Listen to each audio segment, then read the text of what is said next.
So customer came in, they had a lack of power, wasn't accelerating anymore, and they had timing codes in the system. The motor sounded real bad when it was running and trying to run and accelerate. They removed the valve cover to look at it and found that this chain guide right here completely broken off and it's ground through from the back side of the chain, and the chain is just unbelievably loose. The chain, this sits over the chain as like a guide for it so that it doesn't go up or anything like that. What would be the repair? Do you need to replace this whole block or just the chain so the chain will be fitted better on it? It depends on if this thing skipped timing at all, which the way how far this is moving, I would assume that it skipped timing. Without actually turning it over and trying to line up timing marks, I couldn't tell you whether or not it bent valves or anything, but it's pretty bad. So how would you say this would happen? Is it just normal maintenance, or is it just the engine be like the car's issue that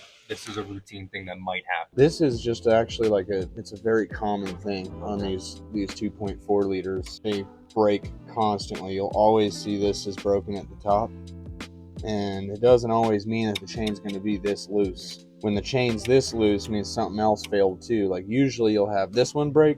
There's another guide down in here that you can't see without like your naked eye, but that one usually break, and the tensioner looks like it failed on this one because it's not holding any tension out on the chain. So the tensioner probably failed, along with, I don't know, maybe the chain stretched a bit. It's hard to tell without taking it out and comparing it to a new chain. And this one is extended warranty, so it's one of those things where it really just depends on what they want to do. If it were me, I would turn it over and try and line up timing marks, see if it's jumped at all.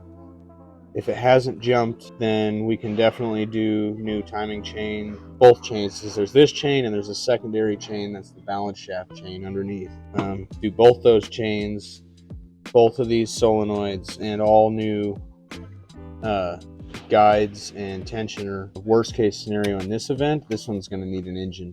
They might try and go in and say, oh, you could replace the head, but they've got to pay for all the tear down and whatnot to get to it. And most of the time they'll just put an engine in it because it's more cost effective just to buy one and put it in. They said that my check engine light's on and I have no power.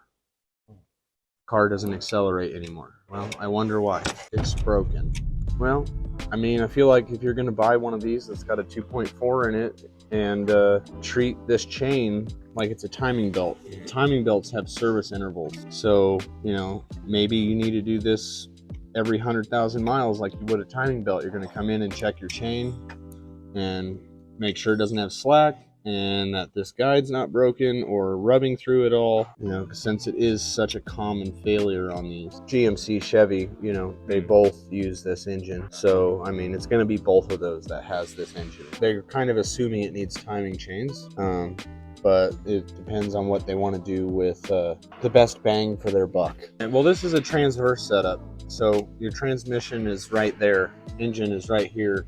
They just put them sideways in certain vehicles to be able to, give it more room and or be able to fit different things in here. So I don't know exactly why they do it. Sometimes it makes it harder to work on it when it's sideways though. Yeah, right here, this whole piece right here is ground down.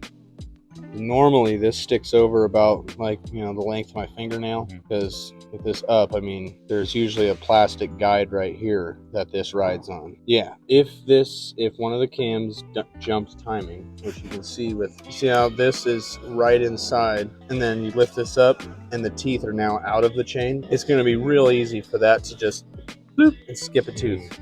And then when you get too far off, if it's an interference motor, you start hitting pistons on valves, really bad.